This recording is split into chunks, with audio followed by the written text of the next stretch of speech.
আসসালামু আলাইকুম, welcome to my new blog. আমাদের ছোট্ট খামারে আপনাদের স্বাগত। এই যে দেখতেছেন যে গরুকে খাওয়ানোর জন্য আমাদের মেশিনতে খড় কাটা হচ্ছে। এই মেশিনতে শুধু খড় ঘাস দুটোটাই কাটা হয়। আপনাদের আগের ভিডিওগুলোতে বলছিলাম যে আমাদের দুইটা খামার, একটা পূর্ব সাইডে একটা পশ্চিম সাইডে। যেটা আপনাদের পশ্চিম সাইডে তার খামার, আর এটা হলো তো আমাদের গরু নামানোর জায়গা। এখানে গরু নামানো হয়, দেন তোলা হয় এই জায়গা থেকে। আর এটা হলো আমাদের খামার। যে খামারটা আমাদের 1999 সালে শুরু করছিল, তবে আগে এত বড় বা এমন ছিল না, অন্যরকম ছিল।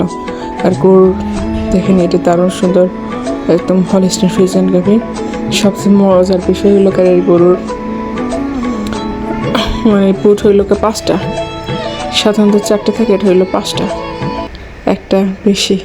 তবে এখানে 4টাতেই হবে দুধ, একটাতে হয় না। আর এখানে আমার বাবা এবং অন্য একজন বসে থাকে, গল্প করতেছে। তারা গরুর বিষয় নিয়ে আলোচনা করতেছে। যেহেতু আমরা খামারের মানুষ, সবসময় খামারের বেশি কথা নিয়ে আলোচনা করা হয় বেশিরভাগ। আর এটা হলো আমাদের খামারের ভিতরের হলো আপনার অন্য একটা গরু, 2টা গরু আছে, একদম জাত নাম্বার অনেক ভালো, একদম হলস্টাইন ফ্রিজিয়ান গাভী। আমাদের এখানে ধরেন যে গরু ওইভাবে রাখা হয় না, বা 10-12টা গরু একসাথে রাখে বাঁধে পালে বিক্রি করা তা হয় না।